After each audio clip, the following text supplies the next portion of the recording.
My name is Katie Harford, and I am one of a team of assessment officers at Creative Australia. I'm about to interview Georgia MacGuire, a valued alumni peer assessor, who is going to answer a few questions to give incoming peer assessors a window into her experience and offer some great advice. Georgia MacGuire is a Wurundjeri woman whose heart beats for community, culture, and country. Her art serves as a bridge connecting her to others and sharing her unique perspective as a First Nations woman in what is now known as Australia. Welcome, Georgia. Please share a bit about your background before we talk about your experience in assessment. My name's Georgia MacGuire, and I'm a Wurundjeri artist living on Dja Dja country or Jarrah country in central Victoria. I've been a practicing artist for over 10 years, and I'm known for doing a lot of textile work, including a lot of First Nations traditional craft practice. But I'm also particularly known for my unique use of paperbark and my inclusion in a lot of my work across the years. So, um, yeah, that's me. Thanks, Georgia.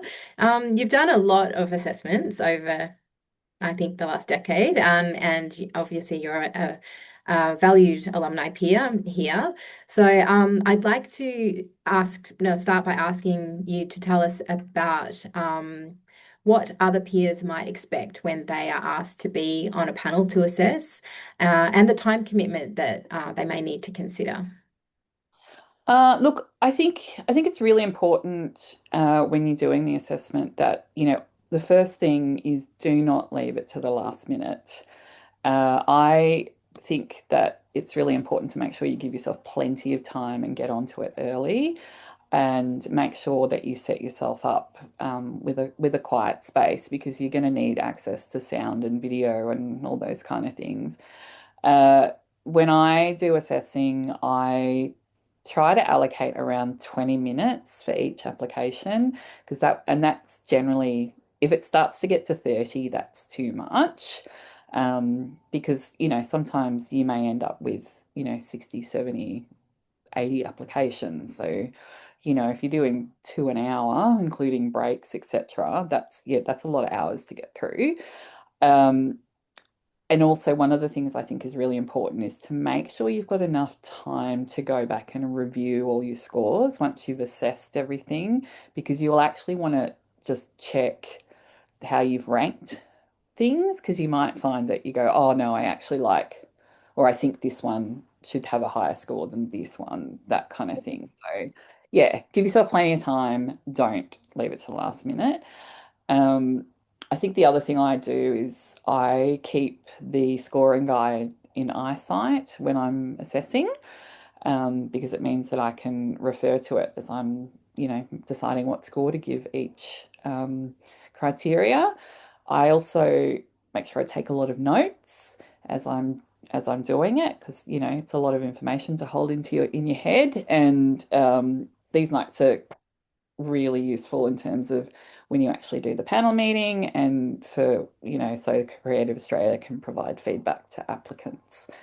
Uh, the other thing would say is stick to limitations, like don't, particularly around evidence, don't go above and beyond in terms of if someone's provided more evidence than they're, allowed to, don't don't don't read it just because it's there. There are limits for a reason, because otherwise you could be there for days. So yeah, don't just yeah, if something goes over a time frame, don't keep watching. Basically, it's up to the applicants to make sure that they stick to the requirements of the application. I guess the other tip I have is that I tend to set up a little folder beforehand so that everything I download, I can instantly just delete that whole folder, and it just saves you time just in case you've got things in your downloads and it's mixed up with your other downloads. And yeah, so they're all little time saving things. Yeah, so that's probably my few tips. Yeah, great advice. Great. Um, so what are the conversations like in the meeting, and does everyone agree or not? And what should you be prepared to do? Look. they're very different. Like each panel I've sat on has been very different every time. I will say that it's very rare for a panel to come together and make a decision very quickly, um, which is also why it's really important to have lots of notes because you're going to need them in the panel. Because if you're kind of having to nitpick things to make decisions on grants that are really close, the more information you've got, the better. Um, but sometimes it can get tense and it's important to be respectful, and listen to everyone's opinion. But I would say, obviously be open to your peers' opinions, and certainly, recognize if someone's in an industry, they might have some more insight about someone's practice, or they might have, more knowledge around an art form, etc. So recognize that because that'll help you make decisions as well. The other thing is just stay on topic and keep to the point because Mhm. discussions can go around in circles, and your brain will be fried because it's a big day. It's a big Mhm. day. It's a lot of thinking and decision making. Great. Can you tell us about the impact being a peer assessor has had on your personal and professional development? Look, I think, having been doing peer assessing for so long, it's clearly given me a really clear understanding of what makes a good grant application. And, I have an insight into how grant assessors think and make decisions. And that's certainly an advantage for anyone as an artist. Obviously, the better you can write grant applications, the more success you'll have when applying for them. So I strongly recommend people doing it from that perspective, but also from a personal perspective, I love seeing the the diversity of projects and the ideas that people are coming up with and the things that people are exploring creatively. And I'm such a sticky nose. um it can be really inspiring, just like, and particularly when people are doing innovative things, it can actually maybe generate thoughts and creativity for your own practice. Obviously I'm not talking about appropriation, but you might see a Mm. technique that, or just, like, I've come across applications that, are so right on the edge and pushing boundaries, and it encourages me to push boundaries.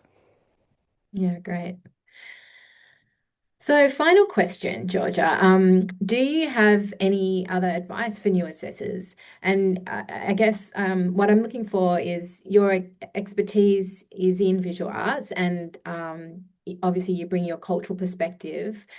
But tell us what it's like when assessing across art forms, particularly, and on panels like the Arts and Disability Initiatives, which you have assessed a number of times. Yeah, how do you navigate that? Look, I think there's one thing I would say is don't don't rule out a project based on grammar and spelling, because literacy skills shouldn't be an indication of someone's creative capacity. Particularly with, I mean, I guess with the disability grants, but all grants, like it's a bit of a, what's the word? I don't know. It's like you exclude people from potential opportunities if you focus on the wrong things. But obviously, I'm not an expert in music or dance, but I have been an artist for a long time, and I think as an assessor or someone who's a creative person, you have your own analysis skills and insight, and trust those when you're looking at different art forms that you may not have any experience or knowledge about. We all have, I mean, beauty is in the eye of the beholder, isn't it? So you'll have an opinion, um, whether, well, regardless of what it is and how someone is doing it and what they're trying to communicate. You can certainly think about whether the communication that they're putting forward is effective in the way that they're using their art form. But also, I think it's really important to rely on your panel members because there'll be a cross mix of people on that panel, and that's the point, really. There will be people on the panel who either have experience or are musicians or dancers or they might have insight into the industry or someone's particular practice, and it's really important to potentially trust someone who has a closer association to that art form when you're a little unsure. But yeah, trust your gut, I reckon. Yeah, that's great advice. Yeah, definitely need to trust your own expertise and also listen, obviously, to your fellow peers. Georgia, thank you so much for your time today and for your unique input to the assessment process over the years to date. Your insights today will offer help to anyone assessing in the assessment rounds for in the near future and for many, many more to come. So thank you. Great, you're very welcome.